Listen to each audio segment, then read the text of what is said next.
Hello guys, welcome back. तो आज हम चैप्टर 2 स्टार्ट कर रहे हैं।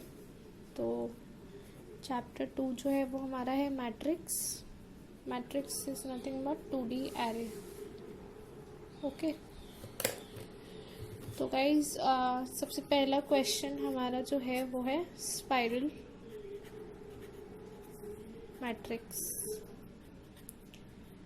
तो गाइस स्पाइरल मैट्रिक्स क्या होता है? हमें कोई भी मैट्रिक्स गिवन होगी और यहाँ पे सपोज कीजिए उसके एलिमेंट्स हैं। तो गाइस हमें जो मैट्रिक्स प्रिंट करनी है ना, वो स्पाइरल फॉर्मेट में प्रिंट करनी है। मतलब इस डायरेक्शन के थ्रू हमें ट्रैवर्स करते हुए उसके एलिमेंट्स को हमें प्रिंट करना है। स्पाइरल आप लोग समझ गए क्या होता है स्पाइरल? ठीक है, ऐसे हमको प्रिंट करना है। तो इनपुट एक एग्जांपल के थ्रू मैं आपको एक्सप्लेन करती हूँ। सेम मैट्रिक्स मुझे गिवन है 1 2 3 4 5 6 7 8 9 10 11 12 13 14 15 एंड 16। तो गाइस हमें कैसे ट्रैवर्स करनी है? First row, last column, last row, first column. Boundary matrix हमारी ट्रैवर्स होगी और उसके बाद फिर जो इनर मेरी मैट्रिक्स है उसकी first row, last column, last row, first column. तो हमें इसे स्पाइरल के थ्रू से ट्रैवर्स करना है गाइस। तो आउटपुट क्या आएगा? आउटपुट आएगा 1 2 3 4 8 12 16 15 14 13 9 5 6 7 11 एंड 10। ओके गाइस, तो स्पाइरल के थ्रू हमें ऐसे बेसिकली ऐसे ऐसे ऐसे ऐसे अंदर जाना है। बेसिकली बड़ी सी मैट्रिक्स हमारी छोटी होती जाएगी, छोटी होती जाएगी, जैसे जैसे हम उसे ट्रैवर्स करके प्रिंट कराते जाएंगे। तो गाइस इसमें बेसिकली हमको क्या करना है, हम बहुत ही सिंपल एकदम लॉजिक लगाएंगे। हम सबसे पहले हमारा जो फर्स्ट रो है उसे प्रिंट कर लेंगे। अब बिकॉज फर्स्ट रो प्रिंट होगी तो जो रो काउंटर होगा हमारा यहाँ पर होगा, उसको इंक्रीज कर देंगे हम रो काउंटर को, क्योंकि फर्स्ट रो हमारी इनिशियली 0 है अगर, और अगर उसको हमने ट्रैवर्स कर लिया तो प्रिंट हो गई ना। तो अब रोज को हम इंक्रीज कर देंगे, रो वाले काउंटर को। सिमिलरली हम कॉलम का एक काउंटर लेंगे और उस कॉलम को प्रिंट कर लेंगे। फिर कॉलम, लास्ट कॉलम हो जाएगा प्रिंट तो कॉलम इधर आ जाएगा, तो कॉलम का काउंटर डिक्रीज कर देंगे। फिर लास्ट रो और फिर फर्स्ट कॉलम। तो गाइस इसका मैं आपको कोड दिखाती हूँ और एक्सप्लेन करती हूँ वर्किंग के साथ कैसे होगा ये। तो गाइस देखिए, यहाँ पे मैंने कुछ वेरिएबल्स डिक्लेयर करे हैं, के, एम, एल, एन और आई। क्या है ये वेरिएबल्स? के जो है हमारा वो स्टार्टिंग रो इंडेक्स है गाइस, देखिए स्टार्टिंग रो इंडेक्स है। एम मेरा एंडिंग रो इंडेक्स है। स्टार्टिंग रो इंडेक्स को मैं 0 से इनिशियलाइज करवाऊंगी और एम मेरा नंबर ऑफ रोज या एंडिंग रो इंडेक्स, एक ही बात है। फिर मैंने एक कॉलम इंडेक्स लिया है एल और एक नंबर ऑफ कॉलम्स के लिए एन वेरिएबल लिया है और एक आइटरेटर वेरिएबल लिया है आई। तो गाइस हमें कब तक करना है ये चीज़?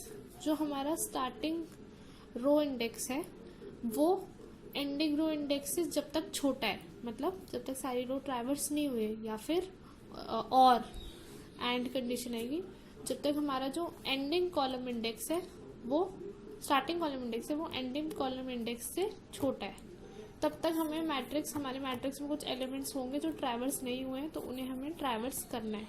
तो देखिएगा इस मैंने वही कंडीशन लगाई है, L less than N and K less than M, which is nothing but जो हमारा ये एल है हमने स्टार्टिंग कॉलम इंडेक्स लिया है और एन नंबर ऑफ कॉलम्स, के starting row index and M number of रोज।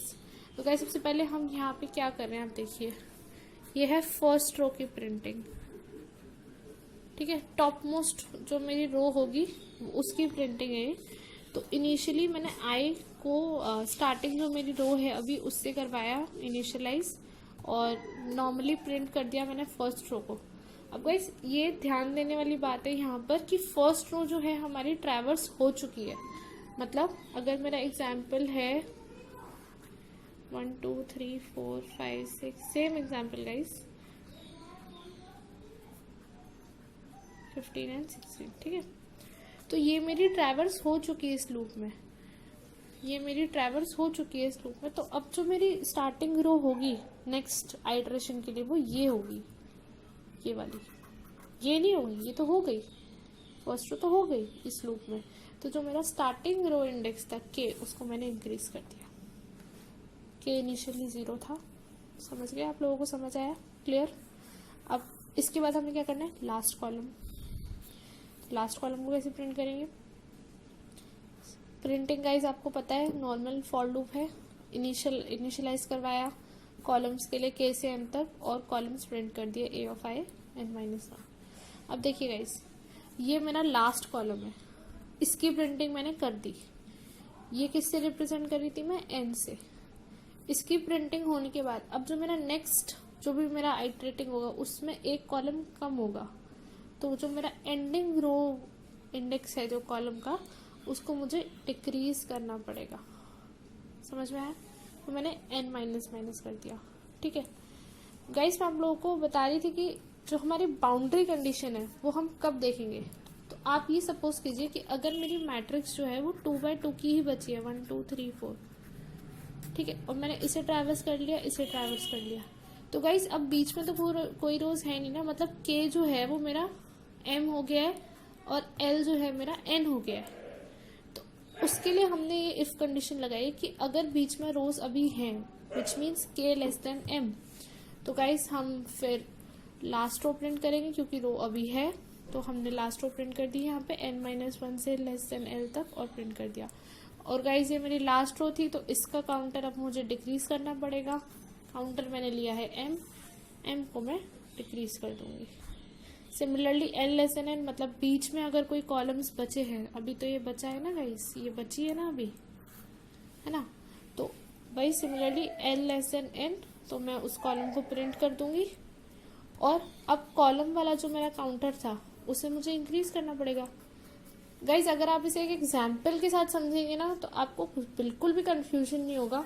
आप पेपर पेन से ड्रॉ करके देखिए, सिंपल से फॉर लूप्स हैं, कोई कॉम्प्लेक्स की बात नहीं है, एक एक लाइन के फॉर लूप है और काउंटर के साथ आपको इंक्रीज डिक्रीज करना है। याद करने की कोई जरूरत नहीं है, आप पॉइंटर्स ले लीजिए, मैट्रिक्स बना लीजिए, और सिंपल लॉजिक है, कब डिक्रीज करना है कब इंक्रीज करना है। बस दो चीजें याद रखने की कि जो हमारा लास्ट रो और फर्स्ट कॉलम के जो केसेस हैं उनको इफ कंडीशन में डालना जरूरी है। क्यों? क्योंकि हमें ये भी तो देखना है ना कि कॉलम या रो बचे भी है या नहीं बचे हैं। ठीक है गाइज, तो इसको हमने वाइल लूप बंद कर देंगे तो हमारे जितने भी एलिमेंट्स होंगे उनको हम कर लेंगे गाइज। ठीक है, तो कोई भी बिल्कुल भी कंफ्यूजन की जरूरत नहीं है। आप लोगों को एक एग्जाम्पल लीजिए, बनाइए, कोई भी डाउट आता है आप मुझसे कमेंट करके पूछ सकते हैं। I will be very happy to help you in any way possible in coding. तो गाइज ये हमारा फर्स्ट क्वेश्चन है, थोड़ा सा टिपिकल लग सकता है बिगिनर्स के लिए, बट अच्छे से करेंगे, लिख कर करेंगे, एकदम कॉन्सेप्ट शांत दिमाग से फोकस के साथ, तो ये बहुत इजी है एंड कॉन्सेप्चुअल है। तो just go for it and till then I'll see you in next video. And guys, your one subscription will keep me motivated. तो अगर आप न्यू हैं या अगर आपने सब्सक्राइब नहीं किया है तो it's just a humble request कि आप वो सब्सक्राइब का रेड बटन ज़रूर हिट कर दें, because that motivates me a lot to make more and more videos for you. Till then, see you, take care, bye bye.